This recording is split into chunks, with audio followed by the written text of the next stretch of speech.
украшения из сцен. Вот автор мазурки Чайковский, вот автор мазурки Шопен.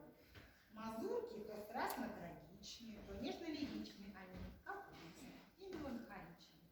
Порой милой шутки свои. Наталья Бакланова, мазурка, исполняет Ангелина Гурчева.